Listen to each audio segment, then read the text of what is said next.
সারা দেশে এসএসসি পরীক্ষায় পাশের হার 62%, জিপিএ 5 পেয়েছে 1 লাখের উপরে, ফেল করেছে 7 লাখের মতো শিক্ষার্থী ও 312টি প্রতিষ্ঠানের একজনও পাশ করতে পারেনি।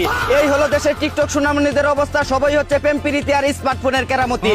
এদিকে এসএসসি পরীক্ষায় ফেল করা ছেলেদেরকে 3 চাকার অটো রিক্সা কিনে দিয়ে গুলিস্তান টু আফগানিস্তান ভাড়া মারার ব্যবস্থা ও ফেল করা মেয়েদেরকে বিয়ে করে তাদের দায়িত্ব নিতে চান জনকল্যাণ পার্টির নেতা লিডার খাইরুল দেওয়ান।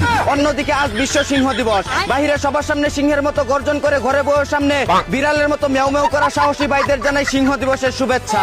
এদিকে রাশেদ খানের মতো লোক যদি তেল মেরে প্রধানমন্ত্রীর উপদেষ্টা হতে পারে, তাহলে আমিও মোবিল মেরে দেশের রাষ্ট্রপতি হওয়ার সক্ষমতা রাখি বলে জানিয়েছে সংগ্রামী নেতা লিডার খাইরুল দেওয়ান। অন্যদিকে ডিসেম্বরে যদি আফা ফিরতে পারে, তাহলে নিজের হরমুজ প্রণালী দেশের সকলের জন্য উন্মুক্ত করে দেওয়ার ঘোষণা দিল বিশিষ্ট তলা ব্যবসায়ী ও চিত্রনায়িকা মাহিয়া মাহি। এদিকে নিজের ভূমধ্য সাগরে সাঁতার কাটানোর জন্য আবারও নতুন ভাতার দল্য পরিমণি।